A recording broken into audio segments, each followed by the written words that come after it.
क्या आप जानते हैं कि आप किसी का भी दिमाग पढ़ सकते हैं?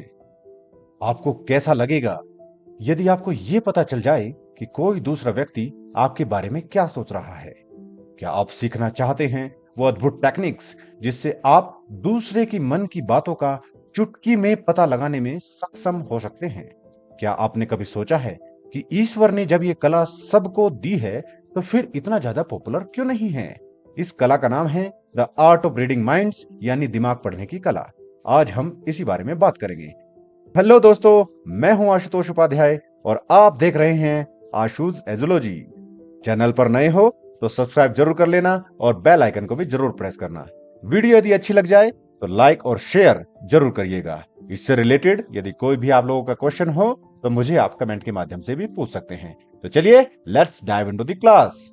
दिमाग पढ़ने की कला एक रियलिटी है जो हमारी डेली लाइफ में मौजूद है और हम इसे बढ़ाने की एबिलिटी भी रखते हैं। आपको नॉन वर्बल कम्युनिकेशन और बॉडी लैंग्वेज आदि टेक्निक्स का ज्ञान होना चाहिए जिसका उपयोग आप अपने आसपास के लोगों को समझने के लिए कर सकते हैं।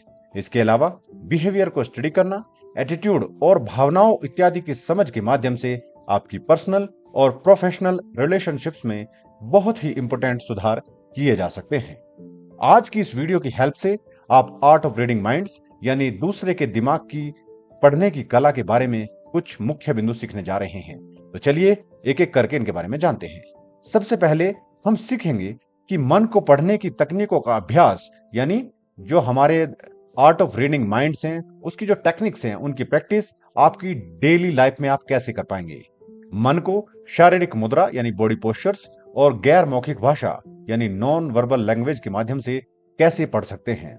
लोग कैसे काम करते हैं इसका बहुत ही मान्यूट आप अध्ययन यानी स्टडी कैसे कर पाएंगे। अपनी स्पीच और उसको जिसके साथ आप बात कर रहे हैं उनके अनुरूप किस प्रकार से ढालना चाहिए।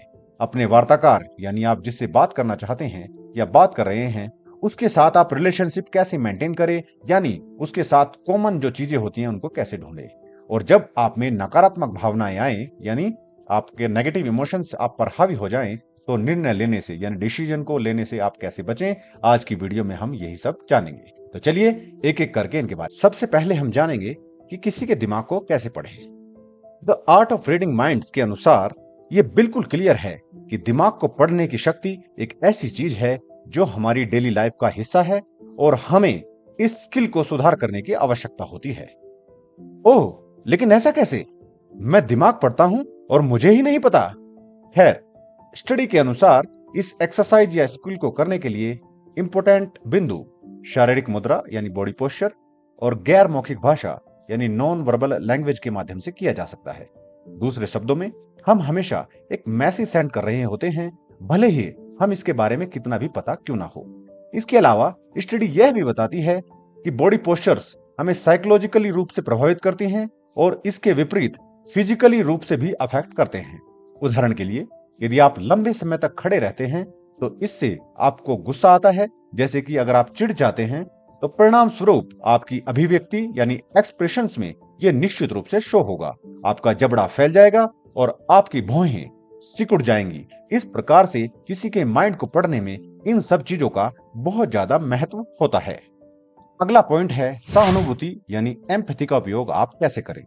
सहानुभूति यानी एम्पैथी शब्द हमारी शब्दावली यानी डेली लाइफ में बहुत ज्यादा मौजूद है, लेकिन क्या आप इसका वास्तविक अर्थ जानते हैं? एम्पैथी वह सब कुछ है जो लोगों के साथ सद्भाव और अच्छे संबंध बनाने में सक्षम है, जो विश्वास, सहयोग, सहमति और सबसे ज्यादा इंपॉर्टेंट बात दूसरों के विचारों के लिए खुला होने पर आधारित है। एम्पैथी को लागू करने में पहला कदम यह जांचना और पूरी तरह से जानना है कि लोग कैसे काम करते हैं, व्यवहार करते हैं और उनकी विशेषताएं क्या हैं। और इससे हमें उस व्यक्ति के अनुसार अपनी स्पीच को जिसके साथ हम बात कर रहे हैं उसके अनुसार बनाना होगा। जब आप अपनी स्पीच उस व्यक्ति के अनुरूप ढालते हैं तो संदेश लेना चाहता है तो वो इसे स्पष्ट और प्रभावी ढंग से प्राप्त कर पाएगा।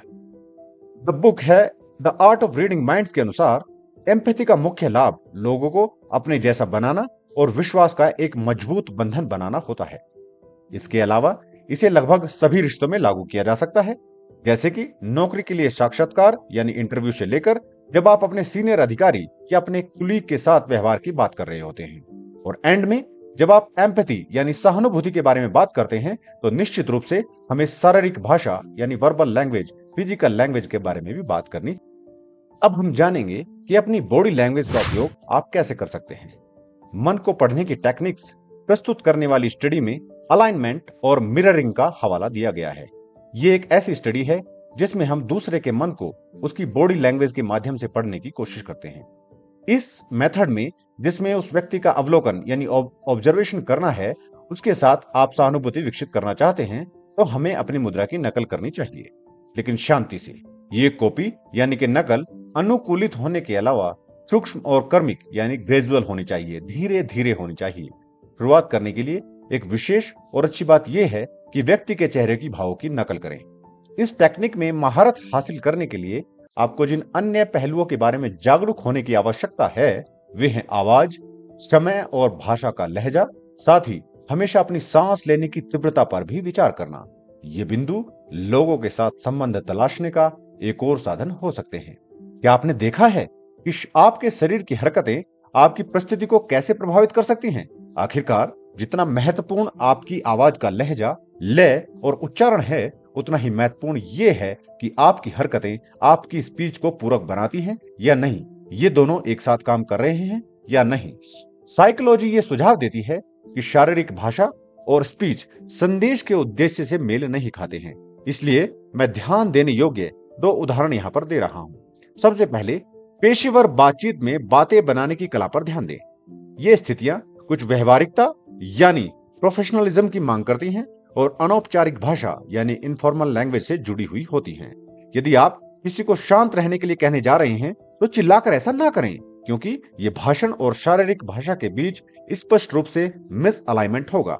यदि आप शांति रहने की बात कर रहे हैं तो निश्चित रूप से आपको अपनी फिजिकल लैंग्वेज या बॉडी पोस्चर्स को भी शांत दिखाना होगा। ये युक्तियां यानी टेक्निक्स इत्यादि आप अपनी लिखित भाषा में भी यानी रिटन लैंग्वेज में भी इस्तेमाल कर सकते हैं। इसलिए हमेशा पारस्परिकता रखें। यदि आपको कोई औपचारिक ईमेल प्राप्त हुआ है तो उसका उत्तर भी आप औपचारिक रूप से ही दें। ये मिररिंग और अलाइनमेंट का सबसे अच्छा उदाहरण है। अंत में हमेशा अपने वार्ताकार यानी आप जिससे बात कर रहे हैं उसके साथ कुछ कॉमन खोजने की कोशिश करें। वो कुछ भी हो सकता है, जैसे एक समान हॉबी हो सकती है, कोई एक समान शौक हो सकता है, और ये सुझाव देता है कि हम व्यवहार को अपनाने की सीमा जानने के लिए सामान्य ज्ञान का उपयोग कर रहे हैं, क्योंकि हम कभी भी डिसेबिलिटी या उच्चारण यानी असेंट की नकल। अब आता है आज की वीडियो का सबसे इंपॉर्टेंट पार्ट, यानी कि दूसरे की भावनाओं को कैसे समझें। भावना यानी इमोशन एक भावना यानी फीलिंग है जो हर किसी के द्वारा प्रसारित होती है और सभी में पाई जाती है, और ज्यादातर मामलों में चेहरे के भावों से प्रसारित होती है यानी दिखाई देती है। हर बार जब हम कोई भावना व्यक्त करते हैं तो यह हमारे चेहरे की मांसपेशियों द्वारा दर्शाया जाता है। ऐसी भावनाएं जिसे समझना आसान है, उदाहरण के लिए खुशी। कुछ लोग पहले से ही एक ही समय में दो भावनाएं पाई जाती हैं, जैसे उदास होना और जबरदस्ती मुस्कुराना, और अन्य लोग अपनी भावनाओं को भी नहीं समझते हैं। स्टडी के अनुसार यह पता लगाया गया है कि बहुत सारे लोगों को अपनी भावनाओं यानी इमोशंस को पढ़ना ही नहीं आता है। हेनरिक फेनिक्स के अनुसार जब हम नेगेटिव भावनाओं वाले लोगों की संगति में होते हैं तो हम सकारात्मक भावनाओं को रोक देते हैं। इसलिए उस समय निर्णय लेने से बचना चाहिए। कोशिश करें और लोगों के लिए जगह बनाएं ताकि हम जो गैप है उसको कवर कर पाएं। इसके अलावा हम कभी भी किसी व्यक्ति की अभिव्यक्ति को यानी उसके एक्सप्रेशन को अपने व्यवहार पर प्रभाव नहीं डालने दे सकते, क्योंकि हम नहीं जानते कि उसमें यह भावना किस कारण से उत्पन्न हुई है और उसका क्या उद्देश्य है। जो ऑथर हैं इस बुक के, उन्होंने अपनी पुस्तक the art of reading minds में पॉल एकमैन का एक एग्जाम्पल दिया है, जो एक साइकोलॉजिस्ट थे। इन्होंने 7 यूनिवर्सल इमोशंस को एक वर्गीकृत करके यानी ये कैटेगरी बनाई है। आइए समझते हैं कि वे क्या हैं और उनकी मुख्य विशेषताएं क्या हैं। साथ ही इनसे आप दूसरे की भावनाओं को समझने में कैसे मदद ले सकते हैं। देखिए, सबसे पहले आता है आश्चर्य यानी सरप्राइज। इसमें आपका ओपन फेस यानी मुंह खुला हुआ होगा, ऊंची और घुमावदार भौहें होंगी, चौड़ी आंखें होंगी और खुले मुंह की विशेषता इसका मुख्य उदाहरण है। दूसरा जो मेन साइकोलॉजिकल यूनिवर्सल इमोशन है वो है उदासी यानी कि सैडनेस। इसमें आप नीचे की ओर इशारा करते हुए मुंह के कोनों से पता चलता है। निचली पलकें उठी हुई होती हैं और आंखें नीचे की ओर रहती हैं। तीसरा इंपॉर्टेंट एंगल है गुस्सा यानी एंगर। इसमें आपकी पलकें तंग हो जाती हैं, दबे होठों और सुकड़ी हुई भौं से महसूस किया जा सकता है कि आप गुस्सा कर रहे हैं। चौथा इंपॉर्टेंट फैक्टर है डर यानी फियर। उभरी और सीधी भौएं रहेंगी, खुली और तनावग्रस्त आंखें दिखाई देंगी, माथे पर झुर्रियां और मुड़े हुए ओठों के माध्यम से व्यक्त होता है या फिर पता चलता है। पांचवा इंपॉर्टेंट फैक्टर आता है घृणा यानी डिस्गस्ट। यह तब देखा जाता है जब व्यक्ति नाक में झुर्रियां और ऊपरी होंठ ऊपर उठा हुआ दिखाता है। यह इसका मुख्य उदाहरण है। छठा और इंपॉर्टेंट आता है अवमानना यानी कंटेम्प्ट। जब आप किसी की बात को अवमान यानी कंटेम्प्ट कर देते हैं। यह तब प्रदर्शित होता है जब मुंह का कोना बहुत ही संकुचित हो जाता है, सिंक्रोनाइज होता है और ऊंचा हुआ होता है और आंखें नीचे की ओर निर्देशित यानी दिखाई देने वाली होती हैं। और सबसे लास्ट आता है जॉय यानी खुशी। ये बहुत ही आसान है ना? इसकी विशेषता एक खुली मुस्कान और थोड़ा सख्त यानी हार्ड लुक है। लेकिन ध्यान दो, मुस्कुराहट का दिखावा करना आसान है ना? जी नहीं, गलत। जब हम सचमुच मुस्कुराते हैं तो चेहरे की मांसपेशियां सिकुड़ जाती हैं और आंखें संकीर्ण हो जाती हैं। इसलिए यदि किसी के पास उस तरह का लुक नहीं है तो संभवतः ये एक नकली मुस्कुराहट है और वो आपको धोखा देने की कोशिश कर रहा है। जब वो आंख की मांसपेशी की बात हो रही है, सिकुड़ती नहीं है, तो हम कहते हैं कि आपका चेहरा मुस्कुरा रहा है लेकिन आपकी आंखें नहीं मुस्कुरा रही हैं। ये किसी के भी झूठ को पकड़ने का यानी दूसरों की भावनाओं को समझने के बहुत ही इंपॉर्टेंट और बहुत ही सूक्ष्म फैक्टर्स हैं। अब हम आते हैं कि यदि कोई व्यक्ति झूठ बोलने की कोशिश कर रहा है तो आप उसे कैसे पहचानें, यानी दिमाग पढ़ने की कला के बारे में जो हम जानने की कोशिश कर रहे हैं उसका सबसे इंपॉर्टेंट फैक्टर यानी कि दूसरे के झूठ को कैसे पकड़ें। अधिकांश लोग यानी मैक्सिमम लोग हर समय झूठ बोलते हैं, चाहे मूर्खतापूर्ण चीजों के लिए हो या सबसे जटिल चीजों के लिए भी हो सकता है। यह पता लगाने के लिए कि क्या व्यक्ति झूठ बोल रहा है, हमें यह देखना होगा कि क्या उनके साइन और उनके स्पीच दोनों एक रूपीय हैं यानी एक ही फ्लो में जा रहे हैं। व्यक्ति के झूठ बोलने के कुछ मुख्य दृष्टिकोण या साइन या फिर इसे संकेत कह सकते हैं, वो इस प्रकार से हैं। यदि व्यक्ति झूठ बोल रहा है तो वह निश्चित रूप से अपनी नाक को खुजला रहा होगा।